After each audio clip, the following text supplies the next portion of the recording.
Daniel 6:10, que diz assim o texto: Daniel, pois, quando soube que a escritura estava assinada, entrou em sua casa e em cima no seu quarto, onde havia janelas abertas do lado de Jerusalém. 3 vezes por dia se punha de joelhos e orava e dava graças diante do seu Deus, como costumava fazer. Nós temos estudado nesses últimos tempos sobre o livro de Daniel. E normalmente, quando eu tenho a oportunidade de pregar, assim que é possível, eu tento sempre tentar pregar dentro do que aquilo que a gente tem estudado ao longo do tempo, né? Porque ainda complementa, eu acho que acaba complementando muito mais o nosso aprendizado, quando é um aprendizado contínuo, como nós temos feito ultimamente. E Daniel, ele está dentro de um contexto bem interessante.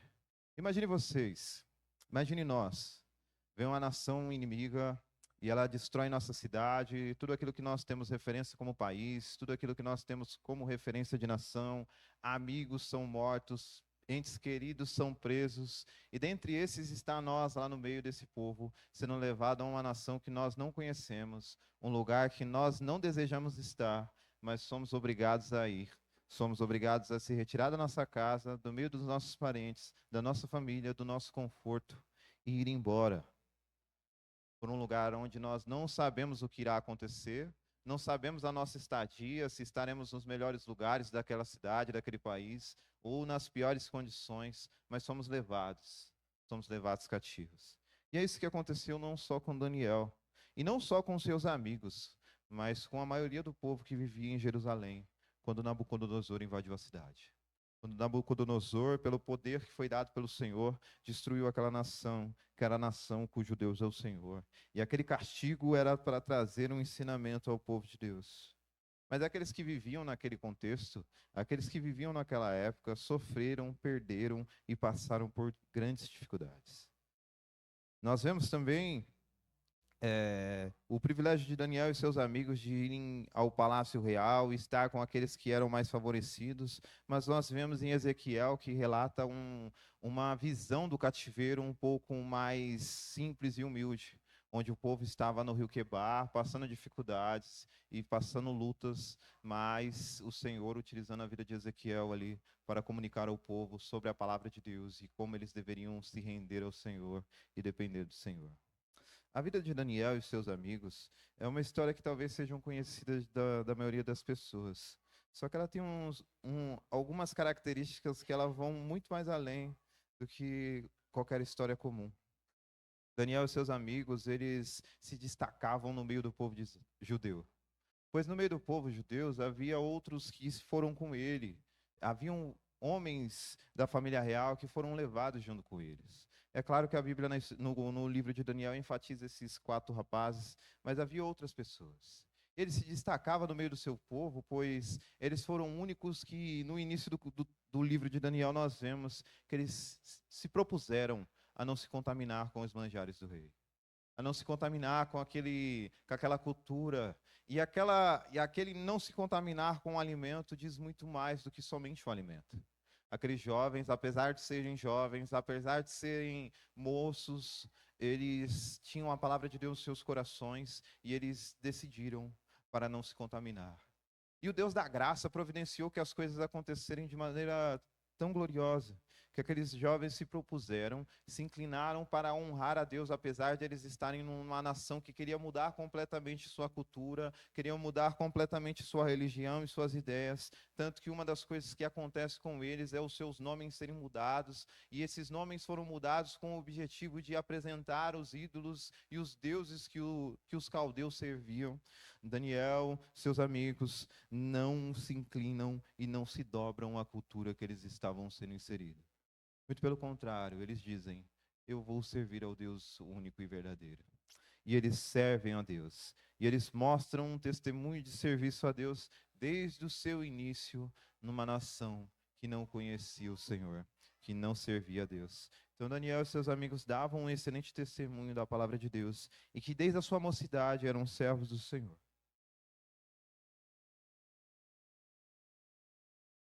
Eles não se dobraram diante daquilo. Eles não se renderam diante daquela condição e serviram o Senhor fielmente. E o texto continua, e nós vemos aquele jovem que, dentre desses quatro, os quatro eram destaques no meio do povo ali, no meio da nação pagã, em serviço, em honestidade, em um bom trabalho. Eles produziam frutos e mostravam isso, tanto que a nação, através da vida daqueles homens, daqueles jovens rapazes, eram abençoadas. E logo um pouco mais adiante, aquele que se destacava dentre esses quatro, ele foi chamado pelo Senhor para interpretar um sonho que o rei Nabucodonosor teve. E olha, Daniel enfrentou essa interpretação confiante no Senhor, dependente do Senhor, direcionado por Deus e apoiado pelos seus amigos. Nabucodonosor pede um pedido que para os homens era praticamente impossível de ser realizado, mas o Deus da graça estava no meio do povo. O Deus da graça estava com Daniel e com aqueles jovens rapazes, e eles oraram a Deus. E Deus, pela sua graça, fez com que Daniel tivesse tanto o conhecimento daquele sonho quanto a sua interpretação. E assim Daniel fez com que aqueles homens que eram considerados sábios e inteligentes ali no meio do povo, aqueles que deveriam prestar conselhos e auxílio ao rei, eles eles livraram através da revelação de Deus a vida de Daniel para que ele interpretasse o sonho, para que ele entendesse aquilo que o rei necessitava e tanto angustiava o coração. E aquilo não era só mensagem para o rei Nabucodonosor, mas mensagem para a nação e para aqueles que estavam ao seu redor. Continuaram a caminhada, servindo ao Senhor, dependentes a Deus, vivendo uma vida diante do Senhor.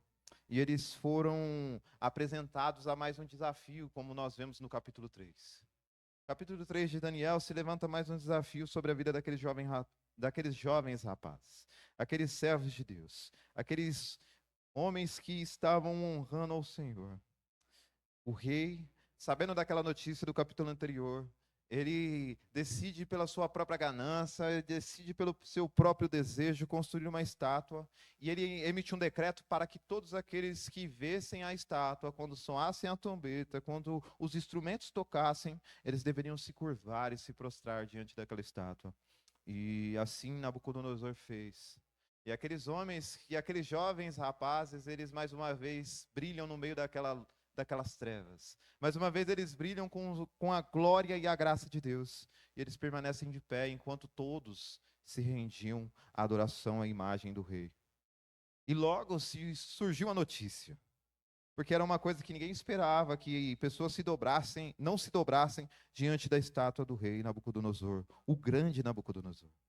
E aqueles homens não se dobram, eles não se rendem, eles permanecem de pé. O rei chama eles e eles são questionados, e mesmo assim, sendo questionados, sendo mais uma vez pressionados para se prostrar diante da estátua, eles não se prostram, eles não se rendem, eles não se detêm ao mandato do rei Nabucodonosor. E eles dizem, no verso 16 do capítulo 3, respondeu Sadraque, Mesaque e Abednego ao rei: Ó Nabucodonosor, quanto a isso, não é necessário que te dê resposta. Se o nosso Deus, a quem servimos, quer livrar-nos, ele nos livrará da fornalha de fogo ardente e das suas mãos, ó rei. E se não, fica sabendo, ó rei, que não serviremos aos teus deuses, nem adoraremos a imagem de ouro que levantaste. Aqueles homens, eles não tinham outra coisa, eles não tinham outro motivo a não ser o próprio Deus. Aquele rei achava que em suas mãos estava todo o poder. E ele achava que tinha o controle sobre a vida daqueles jovens rapazes. E eles respondem: Estamos aqui, ó rei, e não vamos nos render. E se isso custar nas nossas vidas, nós estamos dispostos a passar por isso. E eles passaram. E de maneira soberana, Deus agiu no meio da vida daqueles rapazes. Deus agiu para mostrar a glória dele no meio da Babilônia, no meio daqueles que não conheciam o Senhor. E tanto que Nabucodonosor se impressiona quando vê a fornalha ardente em fogo, e ali no meio da fornalha não havia somente aqueles três rapazes, mas um quarto com a semelhança do Filho de Deus, com a semelhança dos deuses. Deus estava com aqueles homens para mostrar a glória dele no meio de uma nação que o seu rei se achava o dono do mundo. Logo em seguida, Nabucodonosor perde sua consciência, ele fica desequilibrado, fica doido. E ele passa como se fosse animal. E depois dessa experiência que ele teve, ele relata a glória de Deus. Ele relata o poder de Deus e exalta o Deus Altíssimo. Nós vemos também que depois da sua deixada do trono, o seu filho, Belsazar, assume o trono no capítulo 5. E ele, com seus banquetes, com suas regalias, decide fazer uma festa. E não somente nessa festa, mas ele, ele usa dos utensílios da casa de Deus para participar de seus cultos pagões. E o próprio Deus faz com que uma mão escreve na parede uma sentença sobre ele. E esse rei fica extremamente agoniado e preocupado. E mais uma vez, um daqueles jovens rapazes que decidiram não se contaminar com as influências da Babilônia, ele é utilizado por Deus para interpretar aquela escrita e trazer uma sentença severa sobre a vida do rei. Que esse logo pareceria, e em seguida, Dario assumiria o trono, tomaria o reino, e ele constituísse como rei sobre a nação da Babilônia. E não somente a nação da Babilônia, mas constituísse dominador de boa parte do mundo antigo, pelo seu grande poder e pela sua mão forte. Este ficou, acredito que sabendo das notícias que aconteceram sobre o rei. Porque Daniel, ele foi abençoado por Belsazar, apesar de ele trazer uma revelação que traria sentença sobre ele. Ele se tornou aquele que seria o terceiro do reino, aquele que seria uma das pessoas mais influentes da Babilônia. E olha que interessante como se inicia o capítulo 6. Pareceu bem Dario constituir sobre o reino 120 sapatras que estivessem por todo o reino, e sobre eles 3 presidentes, dos quais Daniel era um, aos quais este sapatras dessem contra, para que o rei não sofresse dano. Então, o mesmo Daniel se distinguiu dentre os presidentes e sapatras, porque nele havia um espírito excelente, e o rei pensava em estabelecê-lo sobre todo o reino. Aquele jovem Daniel, nesse contexto aqui, não era mesmo o jovem que estavam com seus amigos. A Bíblia não diz, mas talvez aqueles 3 companheiros ali que enfrentaram as lutas no passado, que se reuniram em oração, talvez não estavam mais com ele.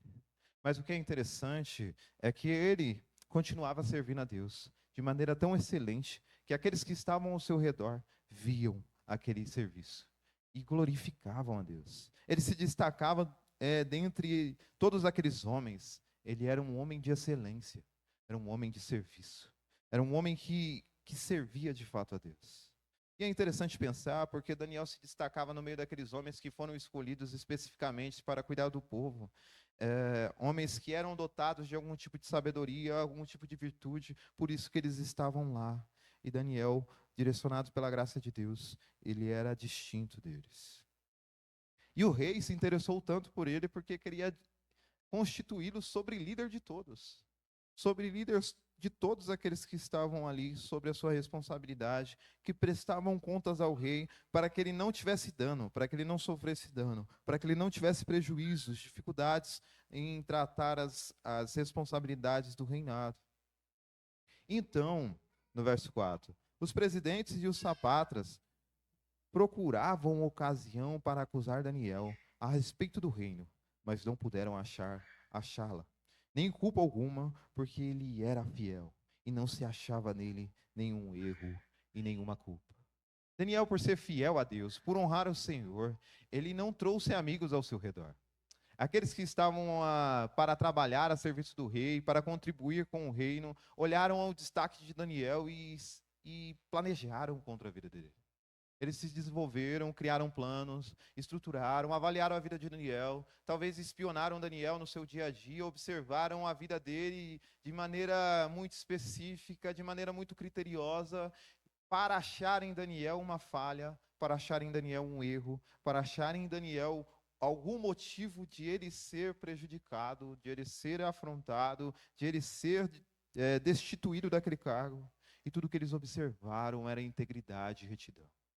E já nesse ponto, quero fazer uma aplicação aos nossos corações, pois será que nossa vida de alguma forma é parecida com a vida desse rapaz? Será que a nossa vida de alguma forma ela mostra uma vida de retidão, uma vida de integridade, uma vida onde as pessoas ao nosso redor elas observam em nós virtudes? Elas observam em nós caráter, retidão. Elas observam em nós fidelidade. Elas observam em nós que em nós não há culpa nenhuma. Será que nossa vida é assim? Será que de alguma forma somos parecidos com esse jovem? Será que no nosso trabalho as pessoas observam isso em nós? Será que nossos estudos, nossa faculdade, nosso estudo convencional, aqueles que vão para a escola, será que na escola, no estudo, nas atividades, as pessoas observam em nós uma vida reta, fiel, uma vida que produz bons frutos?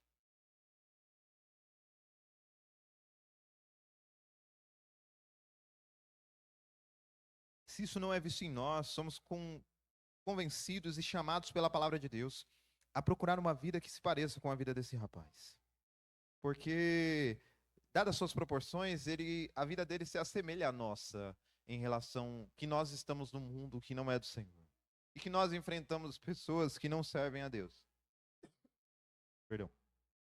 Que não honram o Senhor, que vivem de acordo com os princípios desse mundo, com os padrões dessa vida.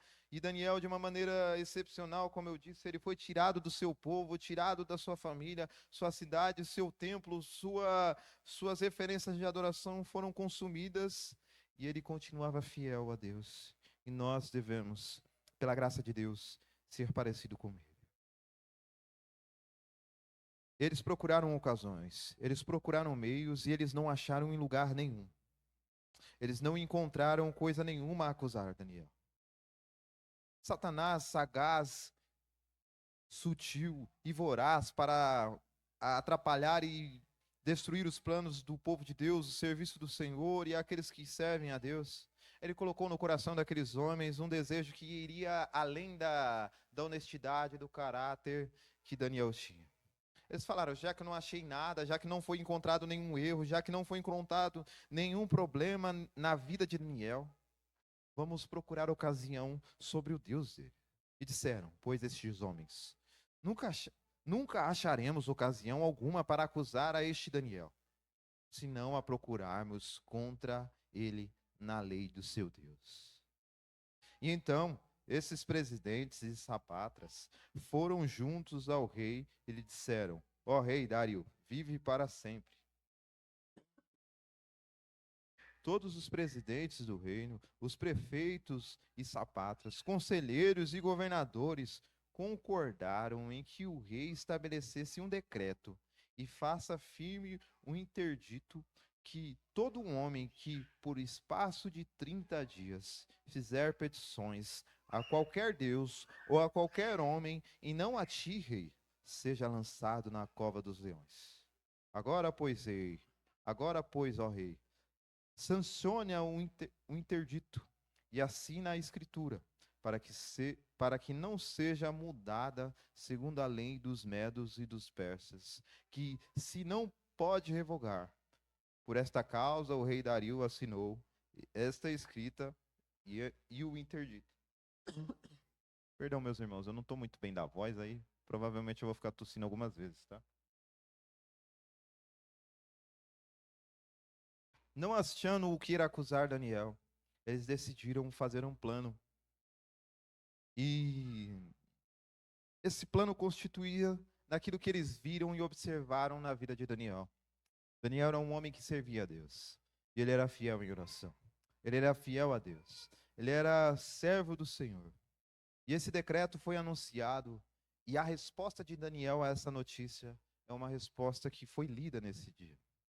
Daniel, pois, quando soube que a escrita estava assinada, entrou em sua casa e em cima no seu quarto, onde havia a janela aberta do lado de Jerusalém.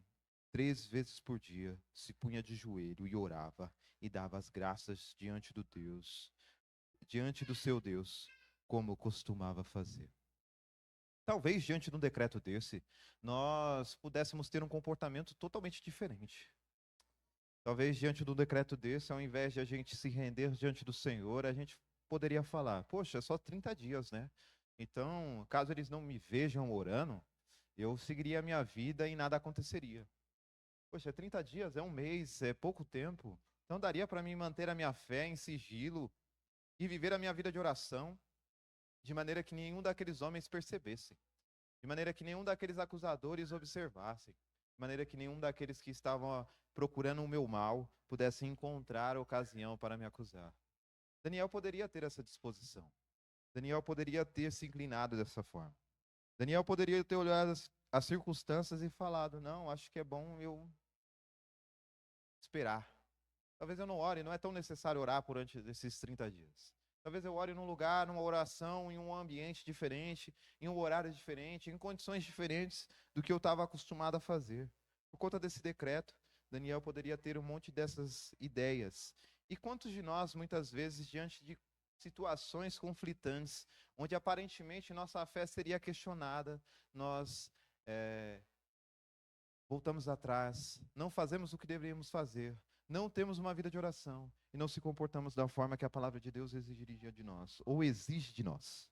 Nós se rendemos e falamos, não, a gente ora, a gente é crente, a gente serve ao Senhor, mas nessa condição que me traz perigo, talvez eu mude um pouco, talvez eu seja um pouquinho mais flexível. E nós, por muitas vezes, por muitas condições, tivemos ou pensamos num comportamento assim. Mas Daniel não. Isso é glorioso demais. Porque Daniel não olha assim.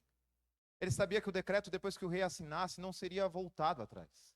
E o próprio rei não tinha possibilidade de retornar o decreto, porque ele mesmo correria risco, se ele assim o deixasse de cumprir. Então Daniel ele vai ao seu quarto e continua a sua vida de oração. Para aquele rapaz que já não era aquele mesmo jovem, para ele a oração continuava tendo o mesmo valor. Para ele a oração era maior do que a vida. Ele não estava preocupado se ele iria morrer. Ele não estava preocupado se a sua vida seria tirada. Ele não estava com medo daquilo. Ele já provavelmente não estava acompanhado dos seus amigos para que ele se fortalecesse em oração. Provavelmente Daniel estava caminhando ali sozinho, no meio daquela batalha.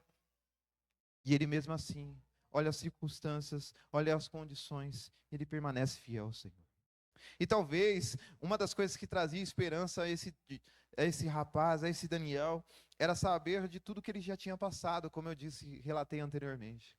Da sua renúncia ao reino, da sua renúncia aos manjares, da graça de Deus em providenciar condições excelentes que aquela renúncia trouxe glória a Deus.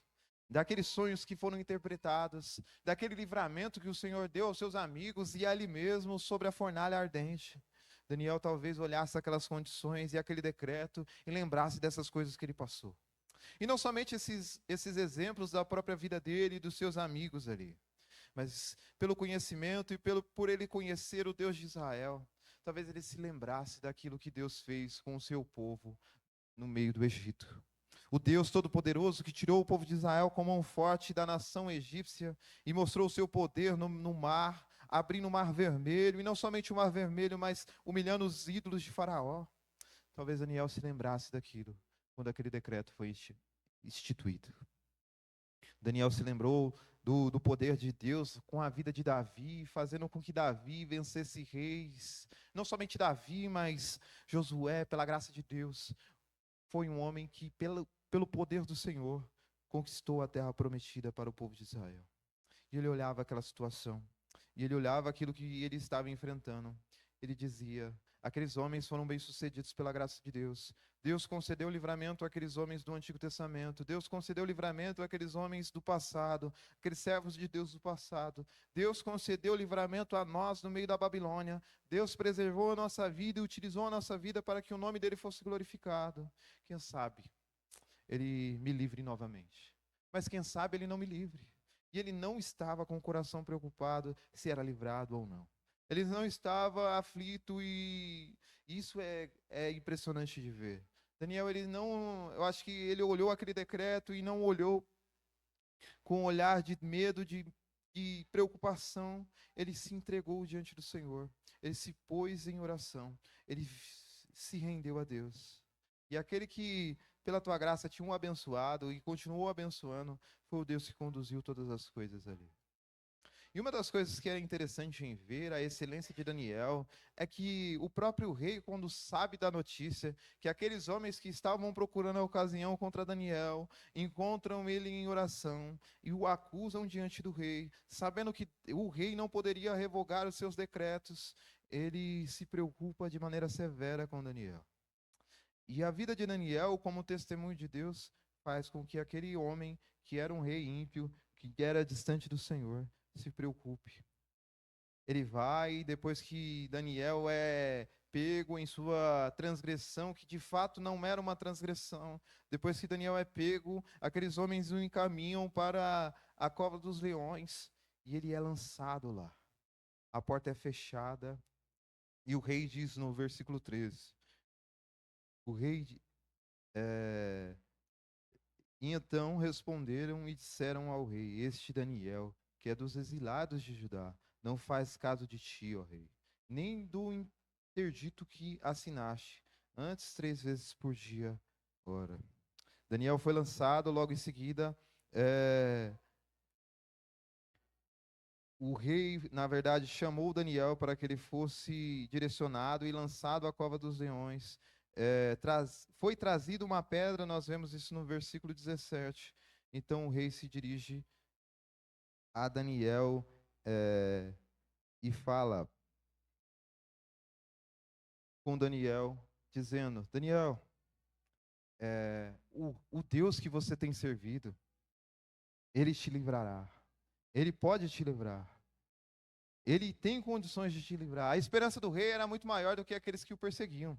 A esperança do rei, pelo testemunho de Daniel, demonstra uma fé ainda no Senhor.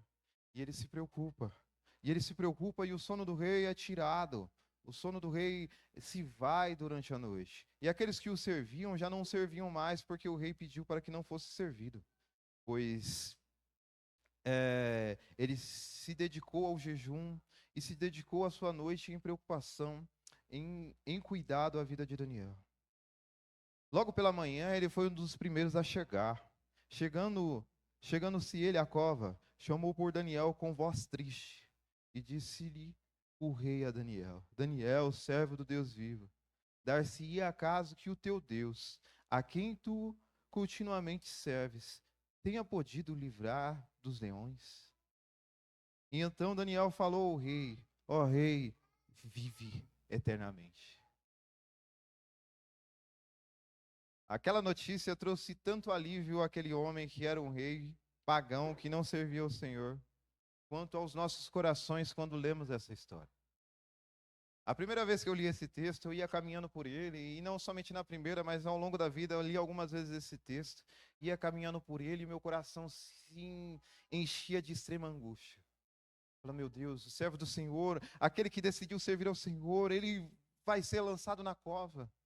E uma das coisas que mostram o poder de Deus também, não foi que Deus evitou a cova dos leões. Não foi que Deus poderia livrar Daniel daquilo e ele não ter entrado na cova, mas Deus aprove da sua providência utilizar aquela condição para mostrar ainda muito mais o seu poder em livrar o seu servo no meio da angústia.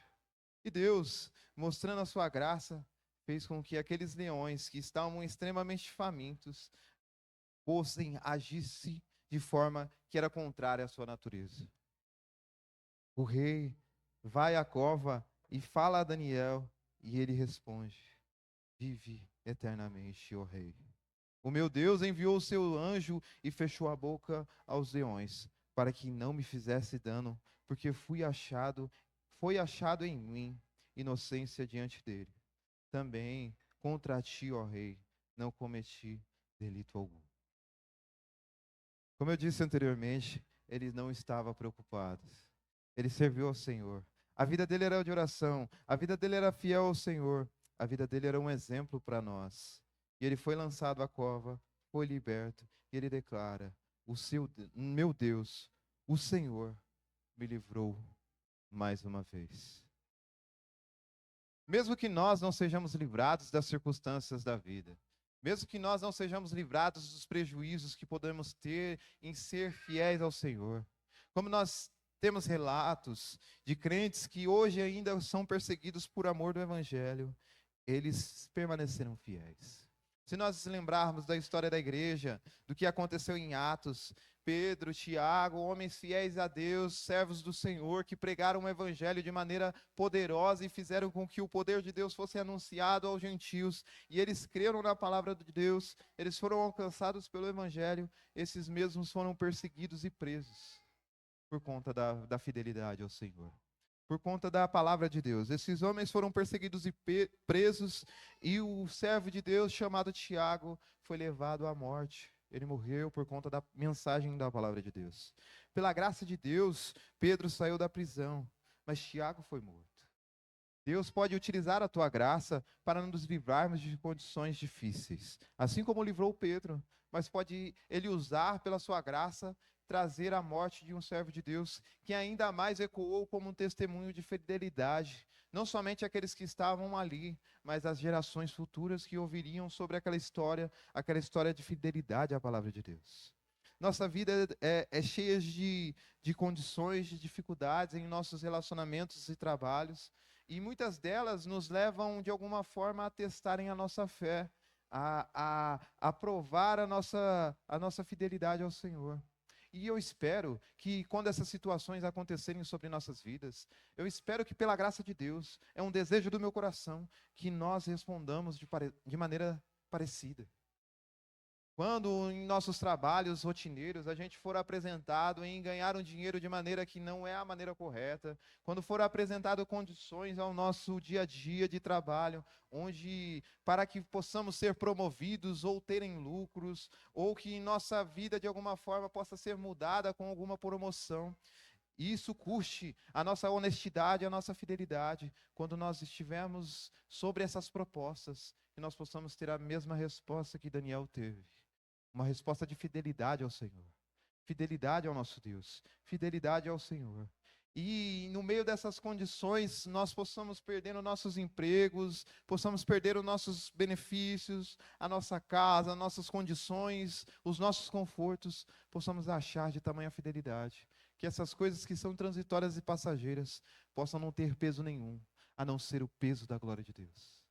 Porque se Daniel tivesse preocupado com o seu cargo, porque ele estava muito bem na Babilônia, ele era um homem de status, ele era o terceiro no seu reino, no reino de Nabucodonosor, ali no reino de Beltesazar, e Ciro se interessava tanto que colocaria ele como segundo do reino. Ele poderia olhar para essas condições e dizer: poxa, a minha vida é boa, a minha vida é maravilhosa, eu sou promovido, eu tenho condições. Mesmo nessas condições, mesmo nas melhores condições possíveis no contexto do cativeiro, ele olhou e disse: não vale a pena, não vale nada, não é o meu tesouro. Talvez de alguma forma ele olhava de um olhar ainda mais além do que as pessoas poderiam imaginar. Ele estava olhando. E nós vemos em Daniel, depois nos próximos capítulos, diversas profecias que apontam a Cristo, ao Filho de Deus. Aquele que viria e prepararia um lugar de excelência e glória. Daniel já não olhava mais com o olhar desse mundo. Daniel já não tinha os seus prazeres e deleites mais nessa vida. Mas os seus olhares estavam muito mais além, muito mais adiante, muito mais longe. E ele continuou olhando, mesmo que custasse a vida dele. Pois ele sabia que a esperança dele, a glória dele e o prazer definitivo dele estava numa pátria que ia além daquilo que os reis desse século, que as condições desse mundo poderiam proporcionar.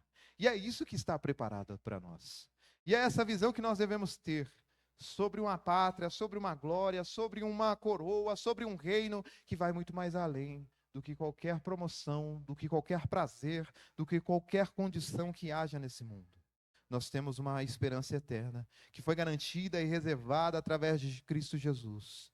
Ei, nós, povo de Deus, que nós possamos observar aquilo que Cristo fez, possamos observar aquilo que Deus, pelo seu poder, através de uma cruz maldita, Cristo levou sobre si os nossos pecados.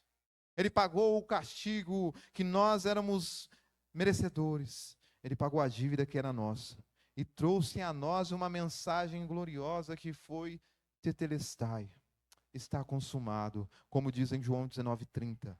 Ele consumou, ele levou sobre si toda a dívida, todo o pecado, toda a nossa transgressão, toda a nossa falha. Nós éramos inimigos de Deus, nós andávamos distante do Senhor, e através dessa gloriosa obra somos chamados a ser filhos de Deus.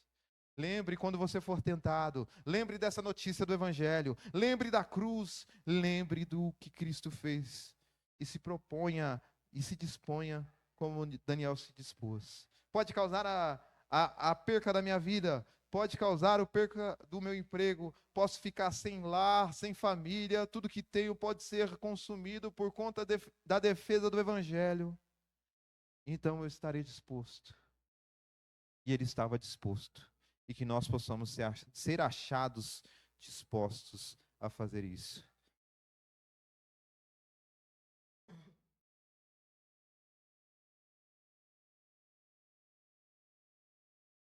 Pois um dos chamados de Cristo para nossas vidas é esse chamado de tomar a nossa cruz, de negarmos a nós mesmos e segui-lo.